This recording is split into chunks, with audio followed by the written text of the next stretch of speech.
Hello everyone, and welcome to the Center for Archival Futures, aka CAFE, here at the University of Maryland. We're a research center focused on archives and digital curation. My name is Jessica Grimmer. I'm a lecturer here, and this is our flagship speaker series, First Wednesdays, at which we host speakers who are at the cutting edge of archives and digital curation research and practice in a wide variety of institutions. You can find recordings of our previous events at the CAFE event page link, which is posted in the chat. Now, before we get started, I'm going to begin by giving our land and slavery acknowledgement. Today, we are beaming in from College Park, Maryland, which is located on the ancestral territories of the Piscataway, Nacotchtank, and their indigenous kin and neighbors. As members of the University of Maryland, we acknowledge, as a land-grant university, the 202,000 acres of stolen Indigenous land taken and distributed to the university under the Morrill Act in 1862. We want to acknowledge the separation that these and many other acts of colonialism, assimilation, and genocide, which included archival collecting, generated between Indigenous peoples and their homelands. We honor the continued power and resilience of Indigenous communities and nations and celebrate the collaborative and decolonializing work now taking place in our institutions and collections. We further acknowledge the University of Maryland's connections to slavery and generations of racialized trauma rooted in the institution. As a member college of the university studying slavery, the University of Maryland has undertaken the 1856 project committed to investigating and illuminating these histories. The 1856 project endeavors to lay a path forward to restorative history, allowing for the institution to engage in the work of moral accountability and reconciliation.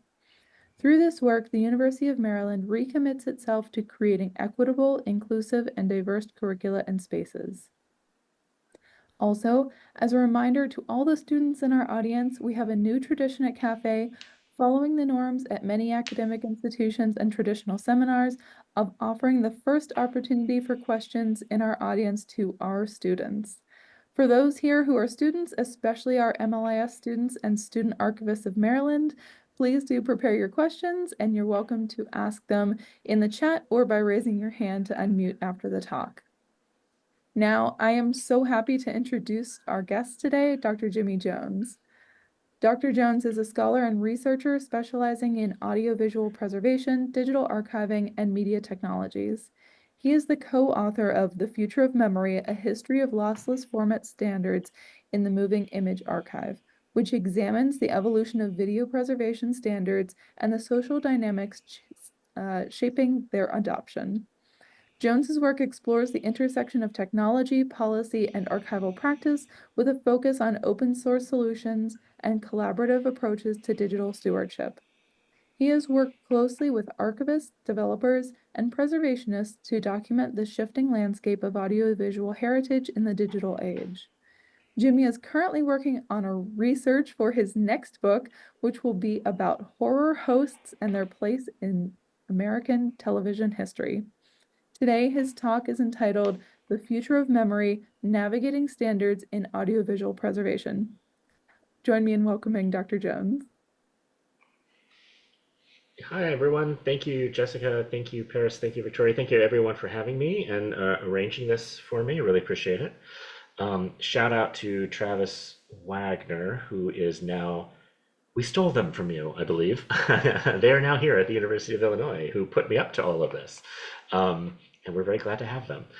Some of you might know Travis. My name again is Jimi Jones. I guess I am Dr. Jones, but whenever I hear the word Dr. Jones, I think of Indiana Jones, which is kind of cool, but I'm not that cool.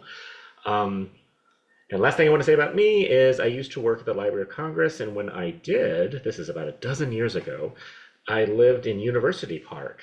So that's like one town over from College Park. So those of you who were there at UMD and the environs, I know the area pretty well. So, okay. So I'm here to talk about the research I've been doing and the book that I have co-authored with Dr. Marek Jancovic, who is a scholar in Amsterdam, and he teaches for I believe it translates as the Vrije University of Amsterdam, who is a brilliant media scholar who is very interested in archives and time-based media preservation.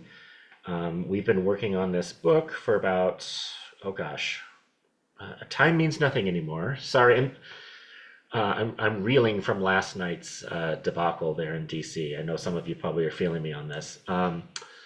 Marek and I have been working on this for about 5 years. I met Marek in Amsterdam in 2019, and I was doing a talk at the I Film Museum in Amsterdam, and he and I kind of like pointed at each other after the talk, and he was like, "Hey, I know your name. I think I cited you in my dissertation." And he was like, "I think I cited you in my dissertation." And I was like, "Hey, we're looking at very similar things. I'm looking at lossless time-based media standards, and you're looking at losslessness from kind of a media scholarship context.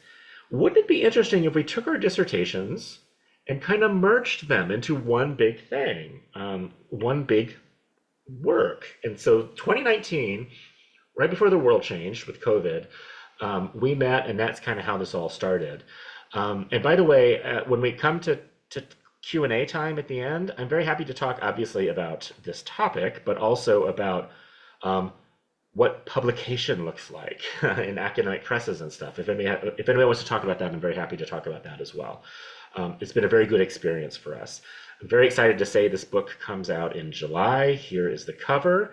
The cover, what you're looking at here is an LTO robot at Indiana University. LTO stands for linear tape open. It's a kind of magnetic data tape that stores high density data. It's used in a lot of time-based media collections, like the Library of Congress. A lot of Hollywood studios use it, etc. I think it's being employed at NARA, the National Archives, but I'm not sure. And this is a picture down the length of the robot that I took when I was doing my dissertation research. So it's cool to see it being repurposed here on the cover. So what is the book? The book is a few things. The kind of core of it, I think, is an oral history of the development of the Matroska and FFV1 standards, and also a history of the development of and implementation of JPEG 2000 and MXF.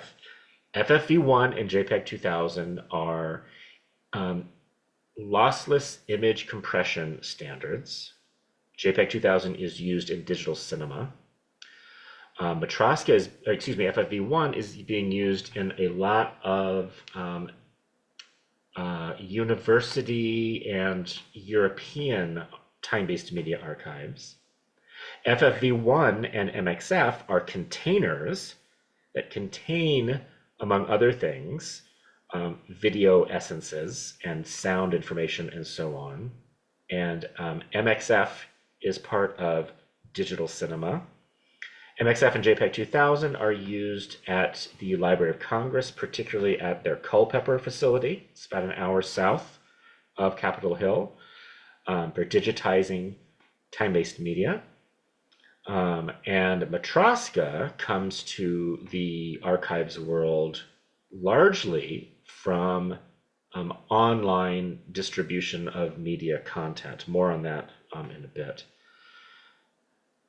It's also a discussion of the concept of losslessness from a media historical perspective, and this draws heavily from Marek's brilliant work, my co-author's brilliant media scholarship. It's also, third thing, which we'll talk about a lot today, an examination of the barriers to the adoption of lossless compression standards in time-based media archives, museums, and libraries here in the United States, Europe, and parts of Africa. And that we'll dig into kind of in the second phase of the talk. Why do people choose standards? Okay. And what are the technological, but also the political and almost like the moral reasons why people would choose one set of standards over the other? Why would you use JPEG 2000 and MXF? Why would you use Matroska and FFV1? Why does it matter? Something so rarefied. Why does it matter and what does it mean? That's a big part of the book.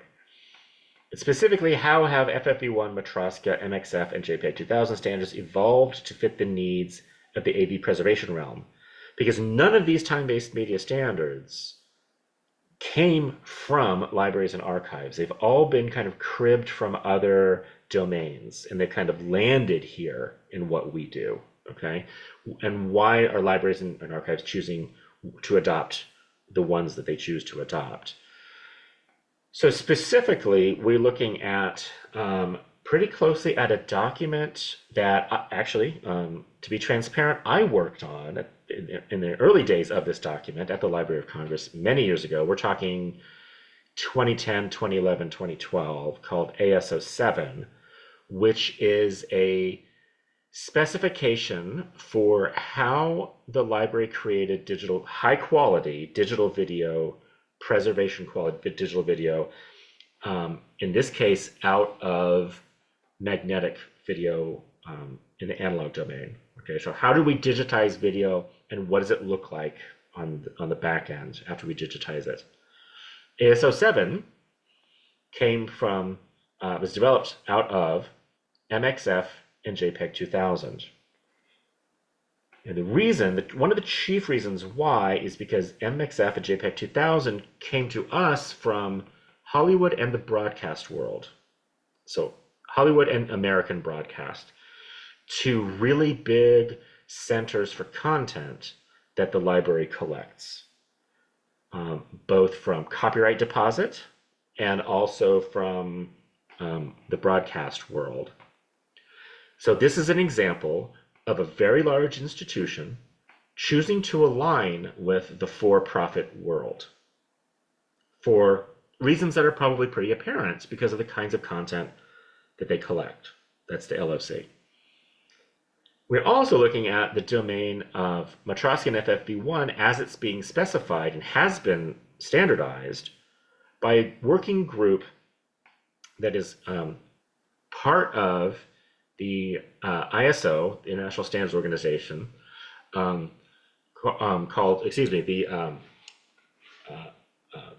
it's a European Union group called CELR, that several years ago, a bunch of people that had been working in time-based media archives got together and said, MXF and JPEG 2000 is great, but it's costly because the standards cost, access to the standards documentation costs. And also those standards weren't really designed for the kind of work we do. They're well formed for cinema, for broadcast, etc., but they're not really well designed for the kinds of things that we digitize or the kinds of things we're doing in nonprofit archives like university archives, a lot of broadcasters overseas, in Europe, and so forth. So they said, okay, well, let's look around for existing kinds of technologies, and let's adapt those and standardize those for our needs. And so they found existing technologies, the Matroska container and the FFV1 lossless encoding technology. And a lot of these kinds of things exist in the wild. There's plenty of Matroska files in the world. There's a fair amount of FFV1, but we need to create standards so that we can conform what we create in libraries and archives. And from that, we will know how to create technologies in the future that will decode the kinds of things we made. So where MXF and JPEG 2000 were kind of, in some ways, tailor-made or tailored to the kind of for-profit realm, CELR was taking existing things and conforming them for the nonprofit world. So we're kind of comparing and contrasting these and creating oral histories of these development cultures and kind of how the thinking is a little bit different between them. One of the powers of the CELR standards is that they're completely open. There's no cost for using them. There's no cost for accessing the documentation for them. Again, a lot of libraries and archives like the idea of using open source standards because they will be able to be reverse engineered into the future. right? They're not going to necessarily cost anything. There's not patent encumbrances and stuff on them. So they're more open for us. One of the lenses that we looked at in our analysis of the development of them, something called the social construction of technology. Some of you might have come across this term, or SCOT, S-C-O-T, in your studies, drawing from works of scholars like Trevor Pinch, Jonathan Stern, and Steve Woolgar. Jonathan Stern has written a very good analysis from about, I think maybe 10 years ago, about the MP3 and how it developed as kind of one thing and evolved to be something else and evolved to have a different kind of meaning. You know, when you think of the MP3, some of you who are old enough, you might remember Napster and piracy, etc., and how MP3 kind of found its way to ubiquity almost by accident, and in some ways, almost against the wishes of the people who generated it, the motion picture experts group in the 90s. We drew our analysis of the development of these kind of in parallel with that. We look at standards as evolutionary technologies. They're a result of variation in selection and not necessarily as a smooth, orderly progression wherein the best standards, quote unquote, best standards win out. In fact, that notion of what is the best standard has interpretive flexibility. It means different things to different people. You know, why would you choose to use FFV1? Why would you choose to use JPEG 2000? What do they mean to you or your institution or your notions of future sustainability? In so doing, we had about 30 interviews, people who have worked with and developed Matroska and FFV1, including people who participated in the Cellar Working Group, people who worked with ASO7 at the Library of Congress, and crucially, I think people who have chosen to implement one standard or the other, or in some cases both. You know, they did one and they chose to do something else for whatever reasons. The interviews were seeking to get out what those reasons are. One of the beautiful things about the time we live in is that a lot of people who work in time-based media preservation, archives, libraries, broadcasters, etc., is we like to talk a lot about what we do. So we publish a lot of things, blogs, email lists. In particular, the Cellar development email list was extremely useful for finding information about how people communicated with each other. Because there's one of the things that I think perhaps sets this book apart a little bit is the technology is extremely important. And we discuss how the technology works at a sort of high level, because we're not engineers. But we really are very interested in the people piece, the social piece of the social construction of technology. And looking at these kinds of materials like email correspondence, conference presentations, guidance documents, etc., is to really see how the people work with each other and how they communicate with each other. We did a lot of data gathering. So we did a lot of data gathering in the Europe and the US. And a lot of this is driven by the work that Marek and I did for our dissertations. But we realized that there's a huge part of the world that we just, out of necessity, those of you who are PhD students, you get this, you know, you've got to put some kind of guardrails around the work. You've got to kind of make it something you can get done, ideally in a couple of years, right? But what that meant for us is that there's a giant continent full of millions of wonderful people that we did not look at. And so in our dissertation. So when we came together to do a book, we realized this was a big oversight. So we looked at some places on the African continent, like Nigeria National Sound, Video and Film Archive, National Art Records Archives in Malawi, here at the University of Ghana, and so forth. We didn't do as much as we did here, because time and resource constraints, but we did our best to try to look at where standards are being developed outside of the quote-unquote Western world. But that was kind of showing our biases a little bit, perhaps. So one of the things we were looking at is how did MXF and JPEG 2000 move from their niches, largely in the worlds of photography and television broadcast and digital cinema, how do they find their way into libraries and archives? And this really started to happen in the late 90s, early 20s, and a lot of it was really driven by the Library of Congress, again, because as I said earlier, the Library of Congress collects so much from those domains. And if we were talking about this, if I were talking with you a dozen years ago, we would really be looking at a landscape that looked like it was going to be all MXF and JPEG 2000. This is just all libraries and archives are probably going to have to adopt these standards if they want to be quote unquote serious about time-based media, and digitizing and preserving at a very, very high quality. Um, but things have changed um, because of barriers to adoption. So these standards are all well and good for large enterprises like the Library of Congress, and it's wonderful and it works very well for them.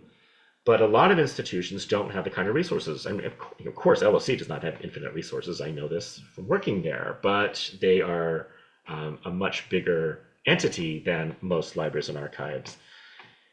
So barriers to lossless standards adoption, some familiar ones that if any of you have worked in libraries and archives, you have or will know these barriers: lack of funding, understaffing, and insufficient training. Working with JPEG 2000 and MXF requires significant know-how to understand them, particularly at the level of which we're writing specifications at the Library of Congress. This can be difficult for people who do not have an engineering background. Lack of structural political support. One of the things that we discovered in, I think it was 2010, this was before I was even working on a PhD. This is when I was just working at Library of Congress. A couple of archivists approached me, it's either 2010 or 2011. I can't remember the exact date, but we wanted to do a talk at the Association of Moving Image Archivists group at their conference about I can't remember what we were calling it. We were calling it like alternative encodings or alternative standards. So they wanted to look at, this was like part of how Cellar kind of got started. This was like the germ of that group, which was these people came to me and said, hey, why don't we do a talk about things like Matroska or FFV1 or other kinds of containers and encodings, right? The EMEA group turned it down. They turned down our proposal because they said, quote unquote, everyone's going to be using the Library of Congress's standards. So everyone's going to be using MXF and JPEG 2000, right? And we're like, huh, really? Well, here we are with Matroska and FFV1 getting used in a lot more libraries and archives around the world, particularly libraries and archives that do not have a strong alignment with Hollywood or American broadcast television. So I guess it's kind of like who's laughing now, but anyway, again, if you and I were having this conversation 12 years ago, we wouldn't probably even be talking about this. But Matroska and FFV1 have gotten huge traction in libraries and archives, again, because of their openness and because of the comparative ease for accessing the standards documentation from MXF and JPEG 2000, which has costs associated with it. Okay, insufficient digital storage space and precarious institutional and legal conditions for archival work. If there's time, I'll talk a little bit about that last bullet. But I want to get through a few things before we get to that. Cost of standards documentation is particularly called out in some of my interviews with the Cellar developers, the people who are working on Matroska and FFV1, as one of the reasons why they wanted to work on Matroska and FFV1 and why they wanted people to be able to adopt them for serious, high-quality digitization work. Desire to model other institutions is a big reason why, excuse me, people adopt standards. Something called path dependence. Path dependence is a concept where it's almost like sunk costs. It's like you have invested so much in a particular kind of technology that you want to, there are reasons why you would continue to use that technology. So if you're working at a library and you spent an enormous amount of money on DVD players and DVD collections and so forth, like players in your reading room or something, it's going to disincentivize you from jumping onto Blu-ray or something else, right? Because you've already spent so many resources on this one particular kind of technology. So it might slow your adoption of something else because it would it would mean you have to buy all new collections, perhaps, or all new playback materials. It's kind of similar. If you've been digitizing an enormous amount of content as JPEG 2000, you might be reluctant to switch. It's like, I've already spent so much on this, I want to keep going with this, right? And of course, patron needs and preferences, which should always be a part of the conversation. What do people want to do with the content, right? We had this conversation with someone who was an engineer at Library of Congress, and he was very transparent in saying, look, one of our big kind of patron bases for like our news collection and our is news broadcasters. So when NBC calls me up and says, hey, I need footage of blah, blah, blah, 9/11, the towers falling, they're probably going to want that as JPEG 2000 MXF. That's kind of what they're set up for. So it's all the more reason why, again, this kind of feeds into the notion of path dependence, all the more reason why we would adhere to this particular kind of standard. Okay, I'm trying to be a little sensitive on time because I want to have plenty of time for Q&A. So I think I'm going to try to maybe spend another 12 minutes or so we'll have plenty of time for questions. So I want to call out a few of these things and draw from a few quotes from the research to amplify some of the stuff that I just talked about. Cost of standards. One of the people we talked to is Peter Bubestinger, who is, I believe he has switched up jobs, but at the time we were talking with him 7 or 8 years ago for my PhD research, he was working as a consultant, working with archives about time-based media digitization.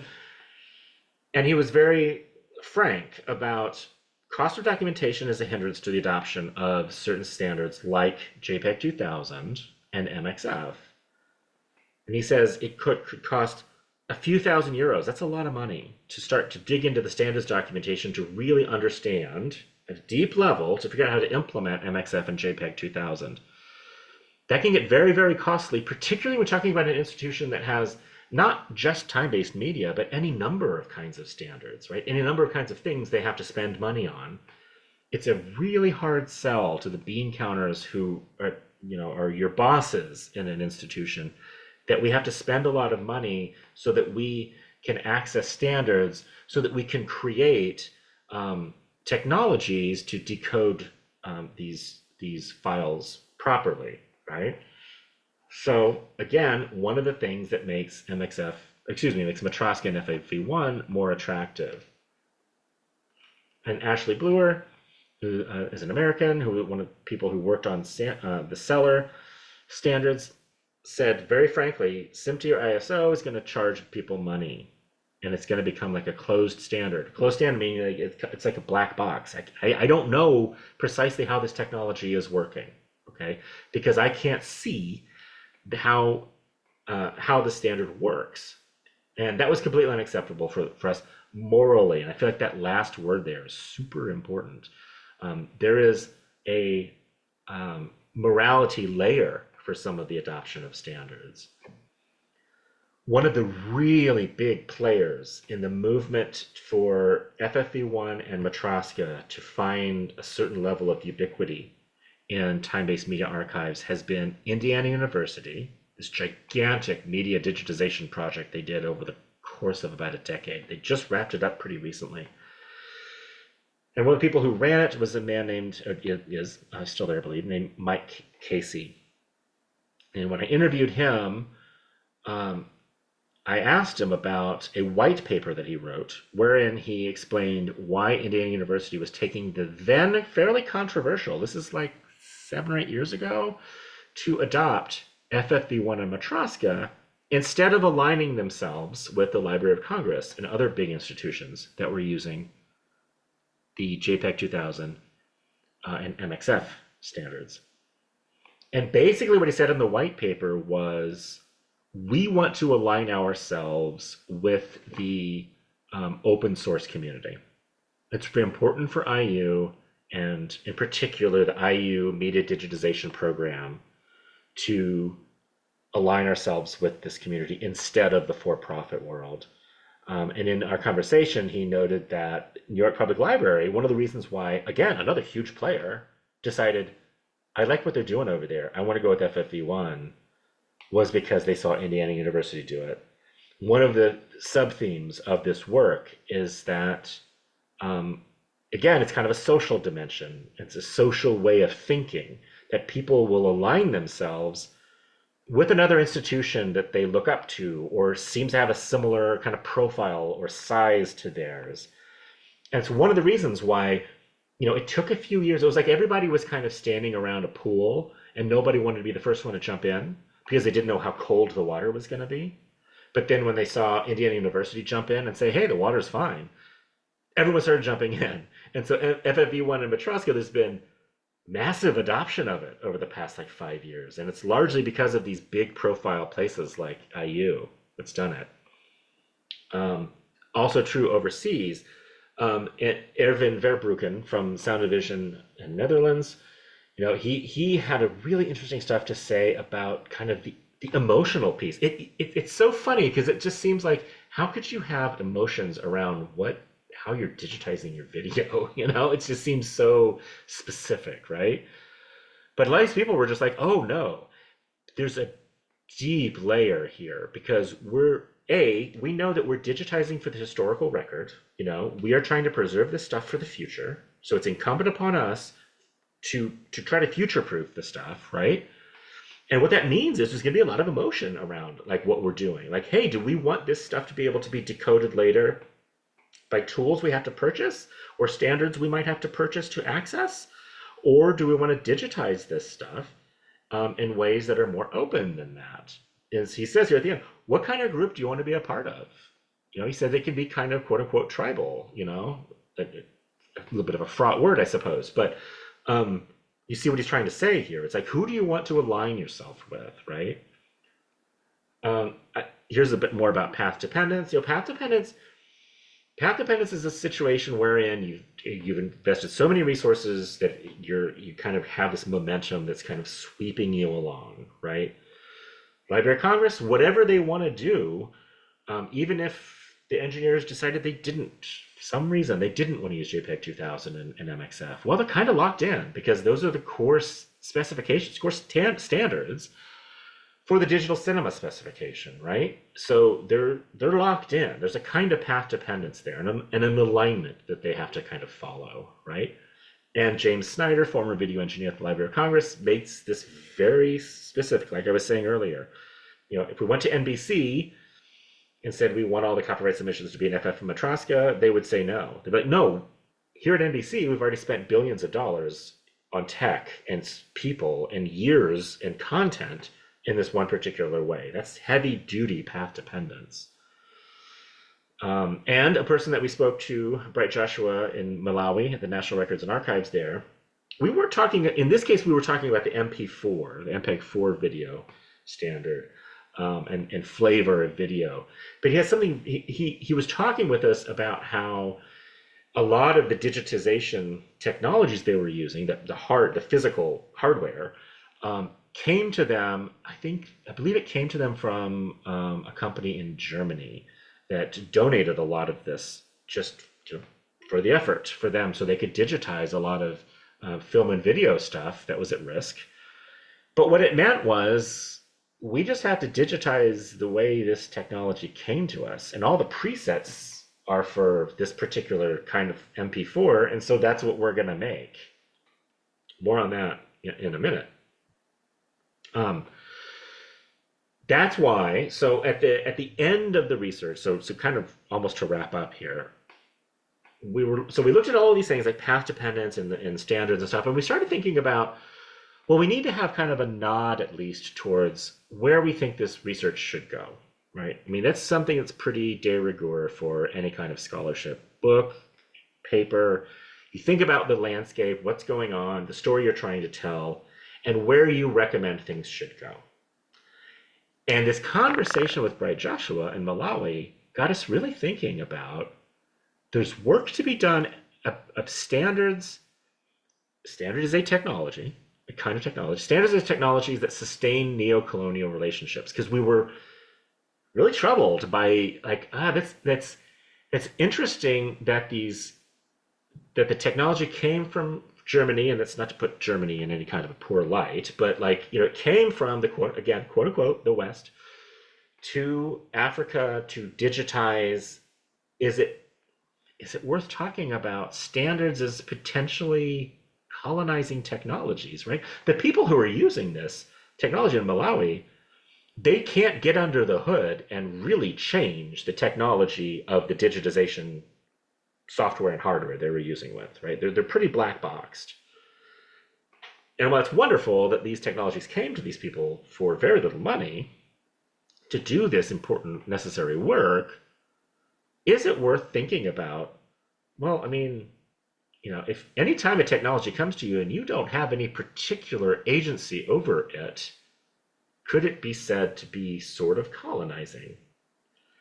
And Merrick and I were like, that's interesting. We believe there should be a call for more research for that. We don't know that two white dudes, to be frank, are the ones that necessarily do it. we're very aware of kind of our situatedness, but we can't let this opportunity pass us by to say, hey, we think there's something to say about this. Second bullet, also, gender barriers. The vast majority, we are well aware of this, the vast majority of people we spoke with are men. And we are, of course, two men. And we did have a little bit of conversation about, particularly with Ashley Bluer, about, what's it like working with dudes, tech dudes. And she was very frank and open, and we had some good conversation there. We are well aware that this book, well, again, presents a call for more research about that. We don't do enough in this book, but it's definitely a glaring piece of the work and of the pool of people we spoke with. They all tended to be quite frank, white guys, right?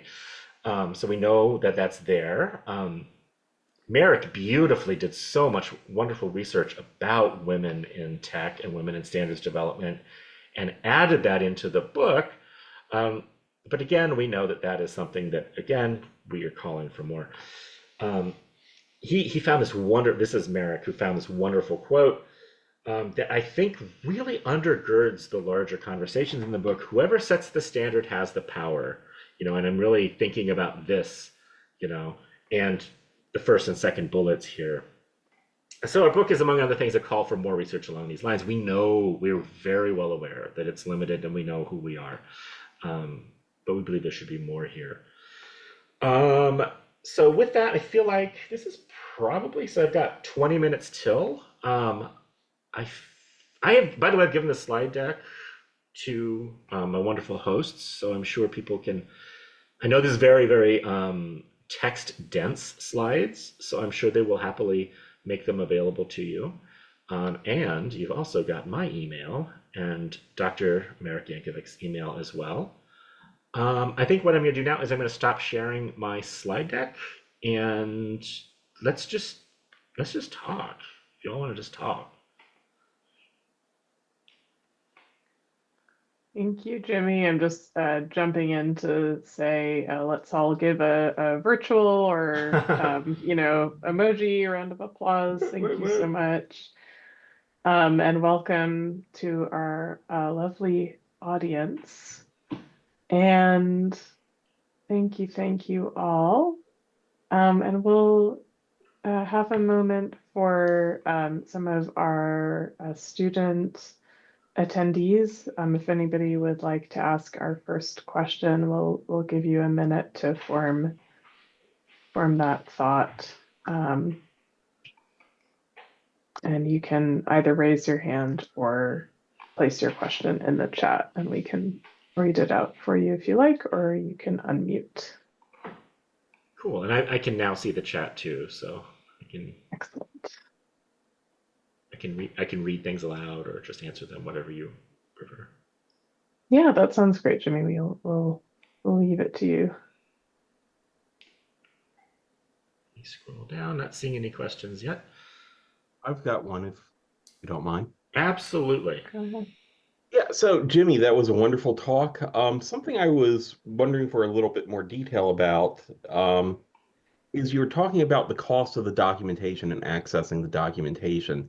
Um, I was wondering if you could talk a bit more about what those costs entail, what they're actually paying for in this process, and some of the labor and time costs that go into that. Yeah.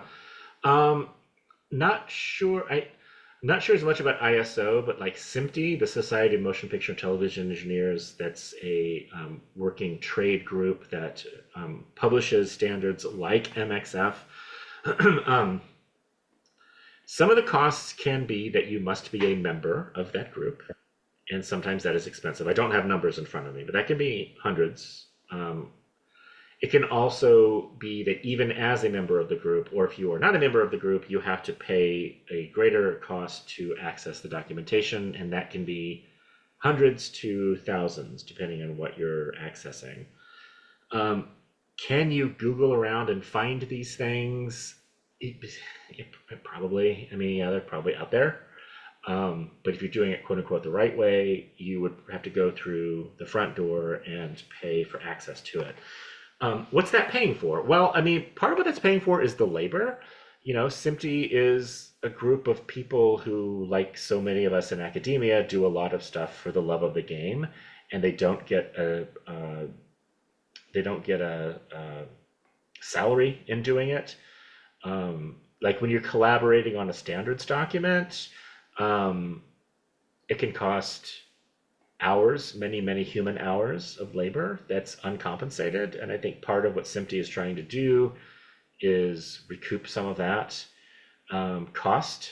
I don't know if any of that cost actually goes back out to people. Like I don't think if you collaborate on a SMPTE standard, I don't know that you're going to get a check or a royalty from that specifications sale, but that money is going to go back into the working group to help pay for things like conferences and in some cases grants that can sometimes fund the participants in a standards like meetings of people who are collaborating on standards. Sometimes they have to fly from all over the world. Sometimes monies can help offset some of those costs for people, etc. Seller was able to do it um, with money from the European Union. So Mhm. a lot of the seller stuff was paid for that way. So like some of their working meetings and like I don't know, probably like the website maintenance and stuff like that, and maybe a little bit of money even to pay people for their work on the standards development. So those are the costs. Those are the stated reason anyway, why there are those costs. But those costs can absolutely be a barrier to entry for people who want to get the official standards documents to see this super intensely detailed engineering, minutia, if they're going to make players for um, that software, or they're going to make some kind of solution to transcode or embed metadata or harvest metadata, etc. So that's the reason why those costs can be troublesome to people. Thank you.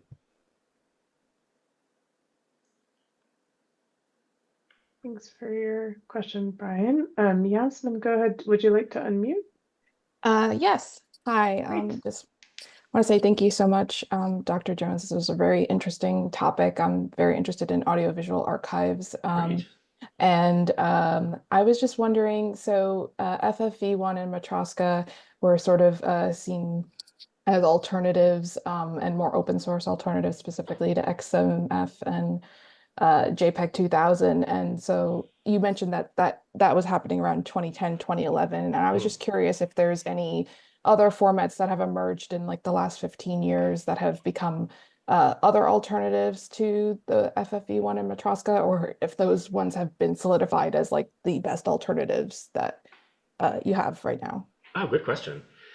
So this is a good question because this is a piece that I didn't speak to. So these FFV1 and JPEG 2000, the reason why they are of interest to the chief reasons why they're of interest to time-based media archives is because particular high quality video format files tend to be very big, right? They can be in the hundreds of gigabytes.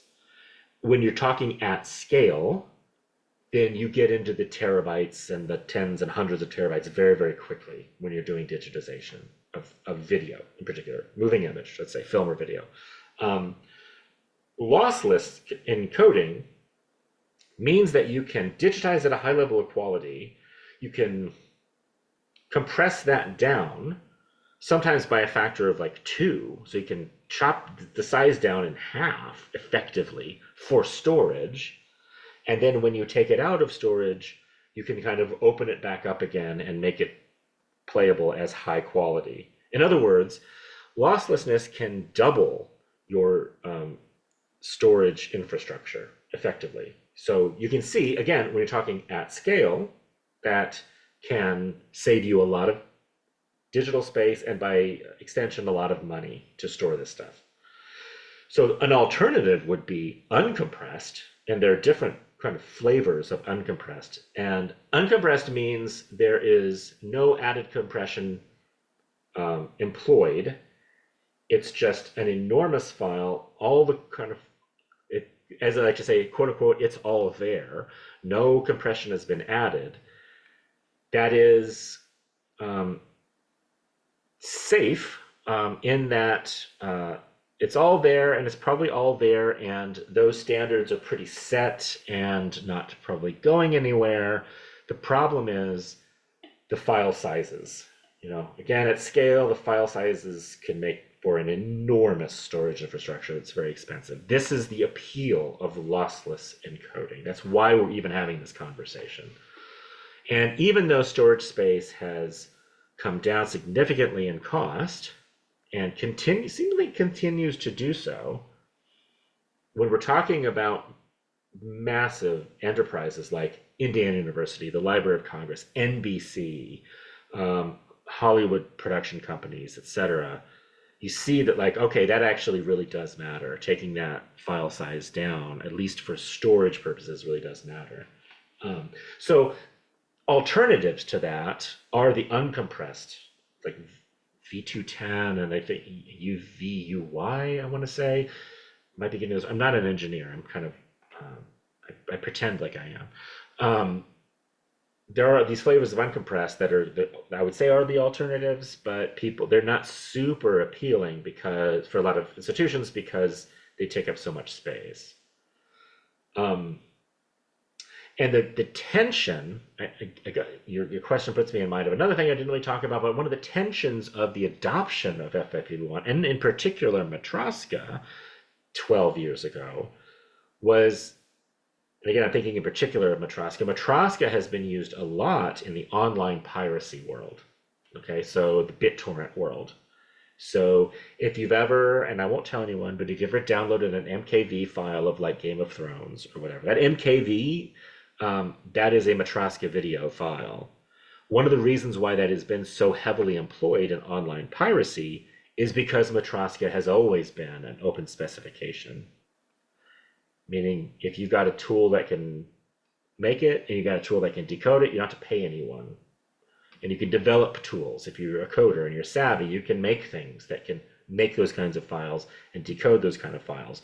So sort of like the MP3 was in the Napster era 25 years ago, that's one of the reasons why Matroska has been so ubiquitous, why it's kind of a known quantity, and why a lot of archives, and particularly archives related to like Sony and companies that make content in Hollywood, they don't really like the idea, or they didn't. It's now softening because so many archives are using the seller standards. But for a while there, they really didn't like the idea that like people could use Matroska because it was so closely associated with piracy. Like tools like Adobe Premiere and stuff, like didn't decode Matroska. It was like there was a wall there because it's like we don't want to do anything that helps people use something that's so heavily used in piracy of content. That's great. Thank you so much. I You thought that was bet. really interesting. And that notion of piracy is kind of threaded through the book. It's not a huge piece of the book, but it's an important piece. It's one of the reasons why there's a little bit of path dependence kind of away from Matroska for a while. Any other questions, comments?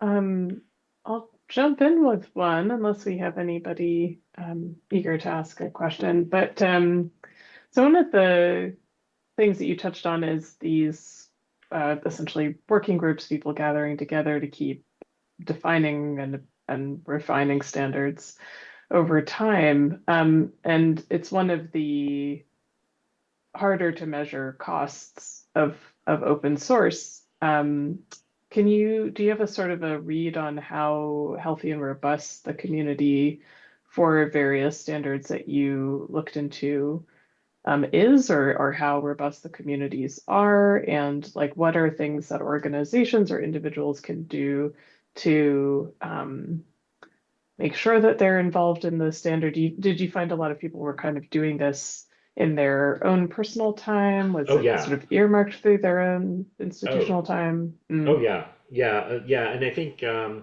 want to say it was Ashley Bluer was one of the people we spoke with who was talked about how like the seller group is it's people working on their own, largely for love of the game. That said, seller did have participation from people from Google who were interested in like WebM for YouTube and so forth.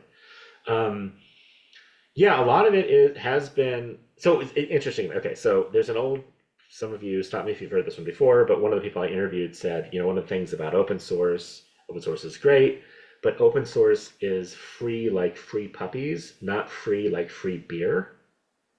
Meaning, yeah, open source is free, but you're gonna have some you have to bring some resources to make the thing work for you. Whereas there's a really good photo editing tool called GIMP, GIMP, that is kind of a Photoshop alternative.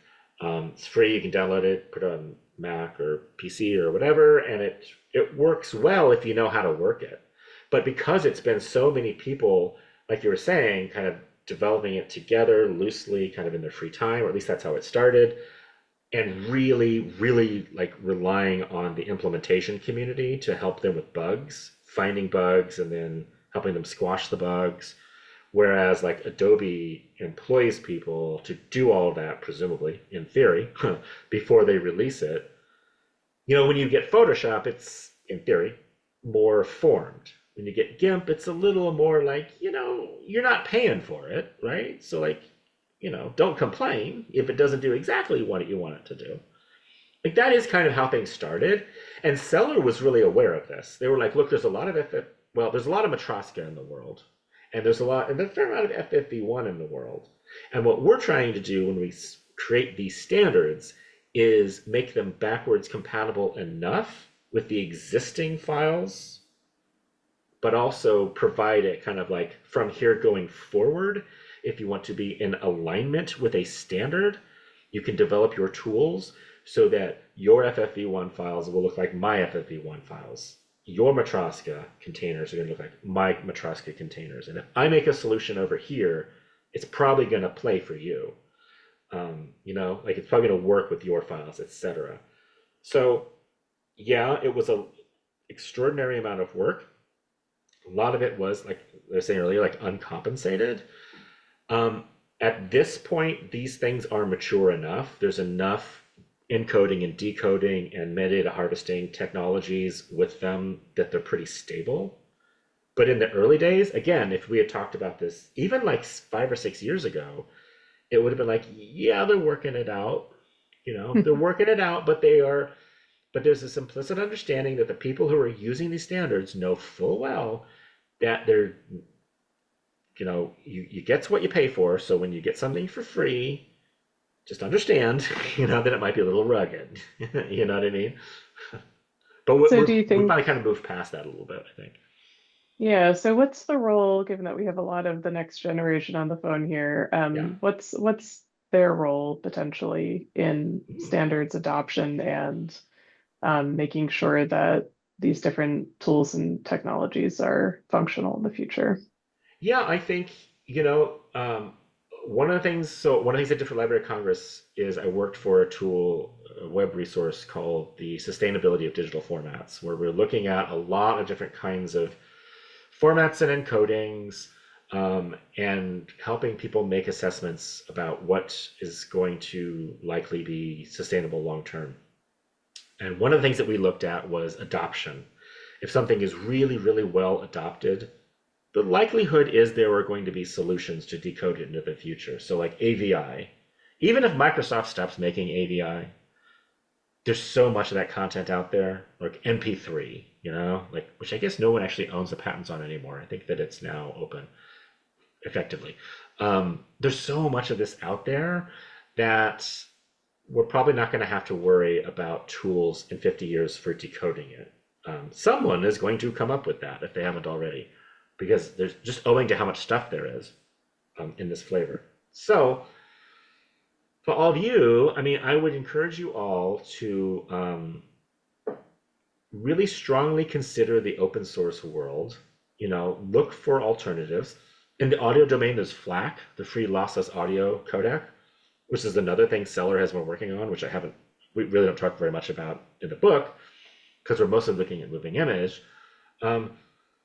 Really look at these open source technologies and look for how you can employ them in your own work and advocate for them if you feel like they are worth advocating for, in order to help us really keep moving media collections in particular and media repositories in alignment, like Mike Casey said at Indiana University, with the open source world. Why does this matter? Well, one of the reasons why it matters is the more you invest in a technology like MOV or something that's owned by a company, the riskier it can be down the line when that company just decides to not support that anymore. And we have seen that happen. So all of us who are interested in archives and libraries know that archives in particular are the raw material from which history is written. Not the only place where history is written from. But we have a responsibility to try to keep that as open as possible. In particular, when you are trying to preserve and trying to advocate for voices that are often overlooked, voices, people, and stories and histories that are often overlooked. I believe one of the best ways to advocate for that is to really strongly consider the open source community in terms of the technologies. We don't want to see that stuff taken from us, right? Yeah. So I feel like that's my spiel. That's my call to action. Well, that is a fantastic note to wrap up on, Jimmy. Everyone, please join me again in thanking Jimmy for being here today and talking with us. Just like incredibly interesting and very timely work you're doing with open source materials and how we preserve this stuff. Everyone, thank you so much for being here. If you have more questions for Jimmy, obviously he has shared his email address with us, and you can find this talk back up for further reference on the cafe website. Our next event is going to be Wednesday, March 26th, same time, same place, although we will have an in-person component, and we'll be hearing from Maria Day from the Maryland State Archives. We hope to see you there as well. Other than that, thank you again, Jimmy, and everyone have a great rest of your week. Thank you.